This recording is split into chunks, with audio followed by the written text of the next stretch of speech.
Hello guys, welcome back to my Bangla blog YouTube channel আড্ডা ভাই বোন। আশা করছি তোমরা ভালো আছো।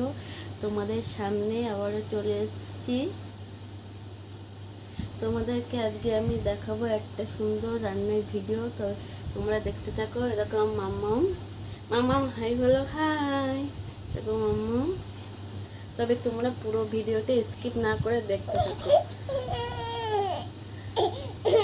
নাও আজকে রান্নার ভিডিওটা। তো গুড আফটারনুন, তোমাদের সামনে আবার চলে এসেছি নতুন একটা রান্না নিয়ে। আজকে আমি তোমাদেরকে দেখাবো। এই দেখো এখানে পনির,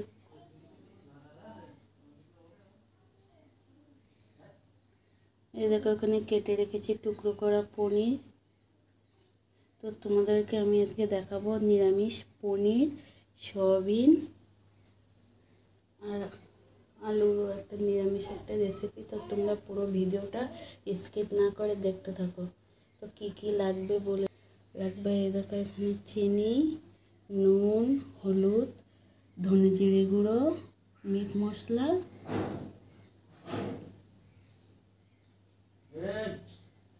আর আদা বাটা।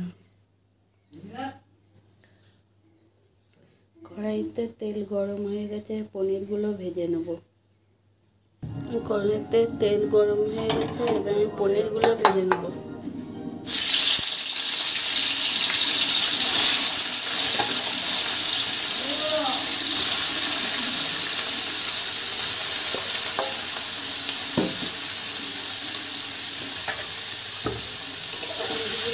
লাল লাল করে ভেজে নেব। এর মধ্যে একটু দিয়ে দেবো লবণ, হলুদ,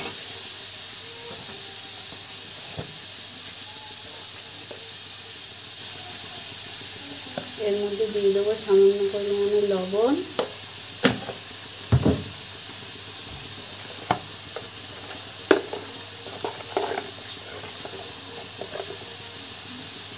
হলুদ,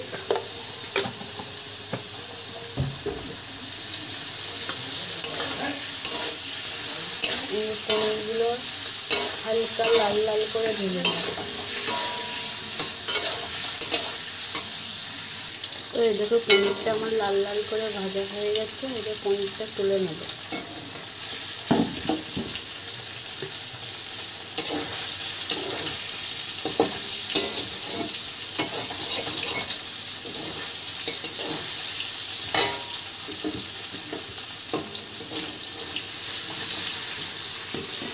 একে একে পনিরগুলো সব তুলে নেব।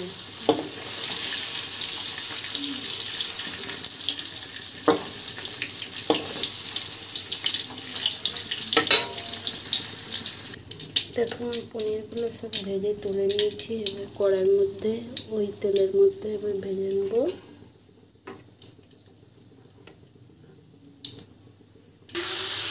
দেখো আমি এর মধ্যে সয়াবিনটা দিয়ে দিয়েছি আলুর মধ্যে। এবার একটা ভেজে নেব ভালো করে। এর মধ্যে ফোড়ন দিয়েছি জিরে, শুকনো লঙ্কা, তেজপাতা। তারপরে আলুটা দিয়েছি। আলুটা দিয়ে হালকা একটু ভাজা হয়ে গেছে। তারপর দিয়ে দিয়েছি সয়াবিন। এইগুলো একটু লাল লাল করে ভেজে নেব।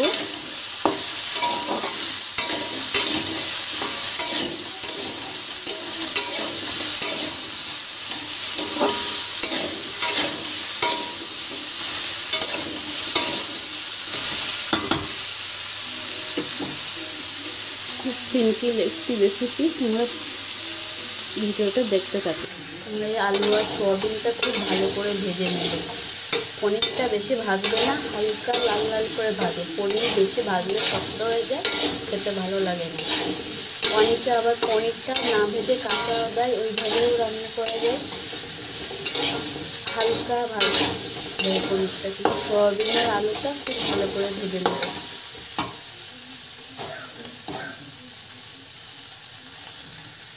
আর একটা কথা বলা হয়নি, এর মধ্যে একটু কাঁচা লঙ্কা দিতে হবে। যখন মশলা দিয়ে কষাবে তখনও দিতে পারো, কিংবা ভাজার সময় দিতে পারো। যারা শুকনো লঙ্কা খেতে পছন্দ করে তারা দেবে, যারা না খেতে পছন্দ করে তারা দিতে হবে।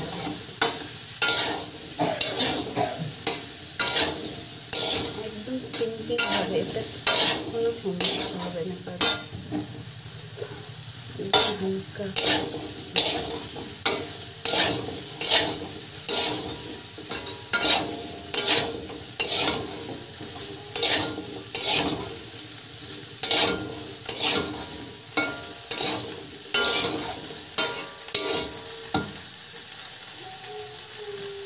দেখো আমার এটা ভাজা হয়ে গেছে।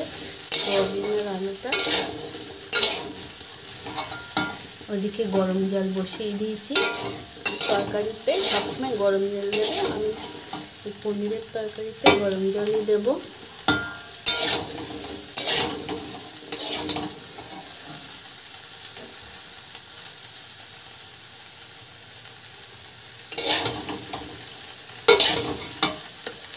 দেখো আমার ভাজা হয়ে গেছে।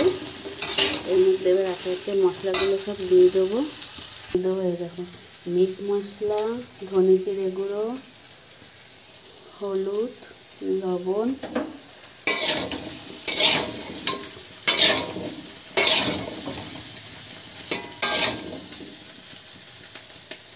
চিনি, আদা,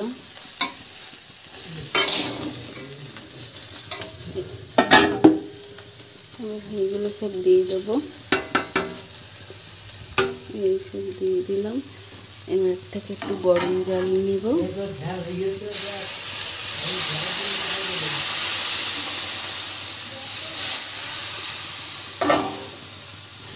ভালো করে নাড়াতে হবে, খুব ভালো করে কষাবো। এর মধ্যে কত চেরা লঙ্কা দেবো। এতে দিয়ে দিলাম চেরা কাঁচা পাকা লঙ্কা, চেরা কাঁচা পাকা লঙ্কা। তার একটু গরম জল দেবো। ভালো করে দিতে হবে। তোমাদের তো একটা কথা বললাম, এর মধ্যে 1 চামচ ধনে গুঁড়ো দিয়েছি আর 1 চামচ জিরে গুঁড়ো দিয়েছি। তোমাদেরকে তখন পরিমাণটা বলা হয়নি, আমি বলে দিলাম। একটু দিয়ে ভালো করে কষাতে হবে। কষিয়ে নিয়ে আবার তোমাদের সামনে আসছি। তো এই দেখো আমার কষানো হয়ে গেছে, খুব ভালো করে কষিয়ে নিয়েছি। এইবার ঢেলে দেবো গরম জল।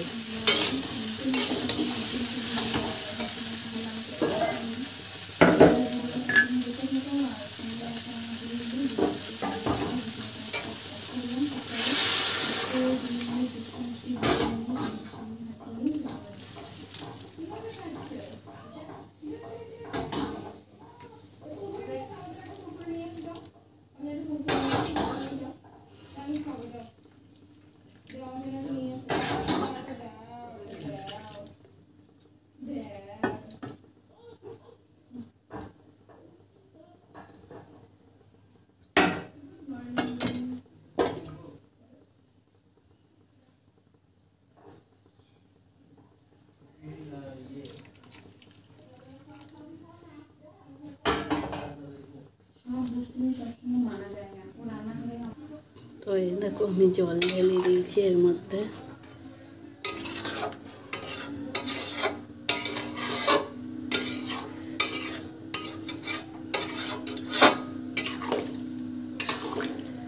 আলুগুলো একটু সিদ্ধ হয়ে গেলে তারপর দিয়ে দেবো পনির।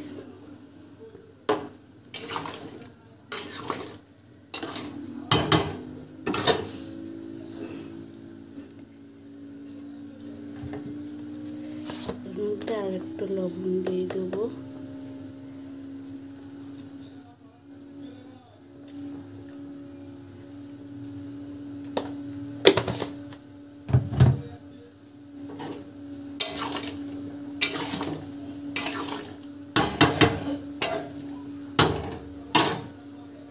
এবার ঢাকা দিয়ে দেবো।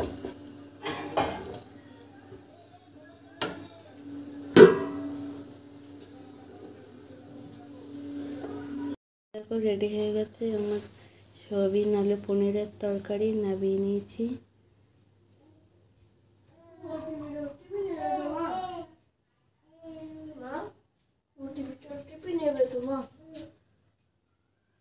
আমার এই রান্নাটা যদি তোমাদের ভালো লাগে তবে লাইক, শেয়ার, সাবস্ক্রাইব, কমেন্ট করো। বাই। হাই, তোমাদের এই রান্নার ভিডিওটা যদি পুরো ভালো লাগে থাকে তবে like, share, subscribe and comment করতে যেন ভুলো না। তবে আজকের ভিডিওটা রাখছি এই পর্যন্তই। তোমাদের সাথে আবারও দেখা হবে অন্য কোনো দিন, অন্য কোনো রেসিপিতে বা ব্লগে। টাটা, বাই, ভালো থেকো।